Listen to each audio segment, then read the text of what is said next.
নমস্কাৰ সকলোকে পুনৰ স্বাগতম জনাইছো আমাৰ অন্য এটা জব ইনফৰমেটিভ ভিডিঅ'লৈ। আজিৰ ভিডিঅ'টোত আপোনালোকৰ বাবে খুবেই এটা ভাল খবৰ লৈ আহিছোঁ, কাৰণ আপোনালোকৰ বাবে গাঁও প্ৰধানৰ বাবে কেইটামান পদ মুকলি হৈছে। ইয়াতে আপোনালোকে মিনিমাম 10 পাছ কৰিলে এপ্লাই কৰি ল'ব পাৰিব, আৰু কোনো ধৰণৰ ইয়াতে আপোনালোকৰ লিখিত পৰীক্ষাও নহয়, আৰু আপোনালোকে কোনো ধৰণৰ এপ্লিকেশ্যন ফিজ দিব নালাগে। খুবেই এটা ভাল অপৰচুনিটি আহি পৰিছে আপোনালোকৰ বাবে। ইয়াতে আমি সকলোখিনি ডিটেইলছ আলোচনা কৰিছোঁ। কেনেধৰণৰ এলিজিবিলিটি লাগিব, আপোনালোকৰ কেনেকৈ এপ্লাই কৰিব পাৰিব, সকলোখিনি ডিটেইলছ আমি আলোচনা কৰিছোঁ। অসমৰ সকলোৱে ইয়াতে এপ্লাই কৰি ল'ব পাৰিব, গতিকে ভিডিঅ'টো শেষলৈকে চাই থাকক সকলোখিনি ডিটেইলছ জানিবৰ বাবে। আৰু যদি আমাৰ চেনেলটোত প্ৰথমবাৰৰ বাবে ভিজিট কৰিছে, তেনেহ'লে চেনেলটো ছাবস্ক্ৰাইব কৰি কাষতে থকা বেল আইকনটো প্ৰেছ কৰি ৰাখিব, এনেধৰণৰ জব ইনফৰমেটিভ ভিডিঅ'সমূহৰ নটিফিকেশ্যন প্ৰতিদিনে লাভ কৰিবলৈ। তেনেহ'লে হওক আমি ভিডিঅ'টো আৰম্ভ কৰোঁ আৰু এই ৰিক্ৰুটমেণ্টৰ বাবে সকলোখিনি ডিটেইলছ জানি লওঁ। ইয়াতে আপোনালোকৰ এলিজিবিলিটিখিনি দিয়া হৈছে। এজ লিমিট হ'ব আপোনালোকে 30 বছৰৰ পৰা আপোনালোকে 65 বছৰ কেণ্ডিডেটে ইয়াতে এপ্লাই কৰিব পাৰিব। যিসকলৰ ইতিমধ্যে 30 বছৰ হৈছে আৰু যিসকলৰ এতিয়ালৈকে 65 বছৰ হোৱা নাই, তেওঁলোকেহে এতিয়া ইয়াতে এপ্লাই কৰিব পাৰিব। আৰু ইয়াৰ পাছতে কৈছে নেশ্যনেলিটিৰ কথা। আপোনালোক এজন ইণ্ডিয়ান চিটিজেন হ'ব লাগিব আৰু পাৰ্মানেণ্ট ৰেচিডেণ্ট হ'ব লাগিব এৰিয়াটোৰ, তেতিয়াহে আপোনালোকে এপ্লাই কৰিব পাৰিব। যোনটো এৰিয়াত আপোনালোকে এপইণ্ট লাভ কৰে, তাতে আপোনালোকে পাৰ্মানেণ্ট ৰেচিডেণ্ট হ'ব লাগিব। ইয়াৰ পাছতে কোৱা হৈছে প্ৰপাৰ্টি।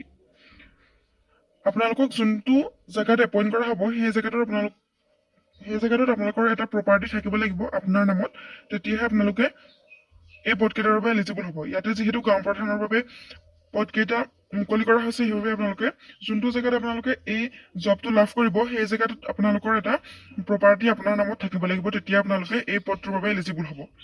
ইয়াৰ পাছতে কোৱা হৈছে আপোনালোকৰ দুটাতকৈ অধিক জীৱিত সন্তান থাকিব নোৱাৰিব। দুটাতকৈ যদি অধিক জীৱিত সন্তান আছে আপোনালোকৰ, তেতিয়াহ'লে আপোনালোক ইয়াৰ বাবে এলিজিবল নহ'ব। আৰু ইয়াৰ পাছতে কৈছে গভৰ্ণমেণ্ট এমপ্লয়ী। আপোনালোক এজন গভৰ্ণমেণ্ট এমপ্লয়ী হ'লে ইয়াতে এপ্লাই কৰিব নোৱাৰিব, যিসকলে এতিয়ালৈকে কোনো জব কৰি থকা নাই, মানে প্ৰাইভেটৰ কথা কোৱা নাই ইয়াতে। যদি আপোনালোকে চৰকাৰী চাকৰি কৰি আছে, তেনেহ'লেহে এপ্লাই কৰিব নোৱাৰিব। যদি আপোনালোকে প্ৰাইভেট ছেক্টৰত কিবা কৰি আছে, তেনেহ'লে ইয়াতে আপোনালোকে এপ্লাই কৰিব পাৰিব।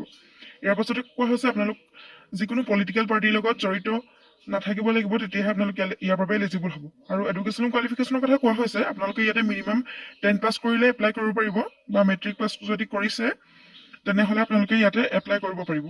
আৰু ফিজিকেল ফিটনেছৰ কথা কোৱা হৈছে। আপোনালোক ফিজিকেলি ফিট হ'ব লাগিব, মানে আপোনালোক স্বাস্থ্যৱান হ'ব লাগিব, তেতিয়া আপোনালোক এলিজিবল হ'ব। ইয়াৰ পাছতে কোৱা হৈছে ইনজলভেঞ্চি।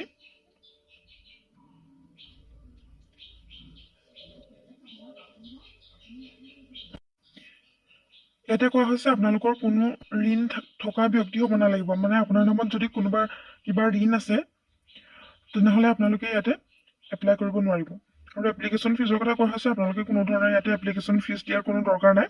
আপোনালোকে এপ্লিকেশ্যন ফিজ নিদিয়াকৈ ইয়াৰ বাবে এপ্লাই কৰি ল'ব পাৰিব। আৰু ইয়াৰ বাবে আপোনালোকৰ যিখিনি নথি পত্ৰ দৰকাৰ হ'ব, আপোনালোকৰ ডকুমেণ্টছৰ কথা ইয়াত কোৱা হৈছে।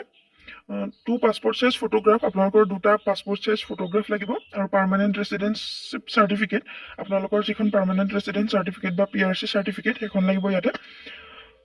আৰু আপোনালোকৰ যিখিনি এডুকেশ্যনেল কোৱালিফিকেশ্যনৰ চাৰ্টিফিকেট আছে, সেইখিনি ইয়াতে দৰকাৰ হ'ব। Certificates, marksheet, admit card, age প্ৰুফৰ চাৰ্টিফিকেট, সকলোখিনি ইয়াতে দৰকাৰ হ'ব। আৰু ইয়াৰ পাছতে আপোনালোকৰ মৌজাদাৰৰ এখন চাৰ্টিফিকেট ইয়াতে দৰকাৰ হ'ব। আৰু documents relating to land property in his her name, আপোনালোকৰ নামত যিটো প্ৰপাৰ্টি আছে, তাৰ প্ৰপাৰ্টিৰ আপোনালোকৰ কাগজ ইয়াতে বিচৰা হৈছে। আৰু আপোনালোকৰ দুটাতকৈ অধিক জীৱিত সন্তান নাই বুলি আপোনালোকৰ এটা এফিডেভিটো ইয়াতে দৰকাৰ হ'ব। এইখিনি আছিলে আপোনালোকৰ ৰিকুৱাৰ্ড ডকুমেণ্টছ। এইকেইটা ডকুমেণ্টছ হ'লে আপোনালোকে ইয়াতে এপ্লাই কৰিব পাৰিব। এই পদকেইটা মুকলি কৰিছিল আপোনালোকৰ বাবে অফিচ অফ দ্য কো-ডিষ্ট্ৰিক্ট কমিশ্যনাৰ ঢেকিয়াজুলিৰ পৰা, মানে শোণিতপুৰ ডিষ্ট্ৰিক্টৰ আণ্ডাৰত এই পদকেইটা মুকলি কৰা হৈছে। যদি আপোনালোক ইয়াতে এলিজিবল আৰু ইণ্টাৰেষ্টেড হয়, সকলোৱে এপ্লাই কৰি ল'ব পাৰিব। ইয়াতে ইম্পৰ্টেণ্ট ডেটছৰ কথা কোৱা হৈছে। ষ্টাৰ্টিং ডেট ইয়াতে 23 জানুৱাৰী 2026, 23 জানুৱাৰীৰ পৰা আপোনালোকৰ এপ্লাই অনলাইন ষ্টাৰ্ট হৈ আছে। আৰু লাষ্ট ডেট হৈছে ইয়াতে 9 ফেব্ৰুৱাৰী 2026। আপোনালোকে ফেব্ৰুৱাৰী 9 তাৰিখ পৰ্যন্ত ইয়াতে এপ্লাই কৰিব পাৰিব। আৰু আপোনালোকে ইয়াতে অফলাইন যোগেৰে এপ্লাই কৰিব লাগিব। কেনেধৰণে আপোনালোকে এপ্লাই কৰিব লাগিব, ইয়াতে মই সকলোখিনি কৈছোঁ। ভিডিঅ'টো শেষলৈকে চাই থাকক।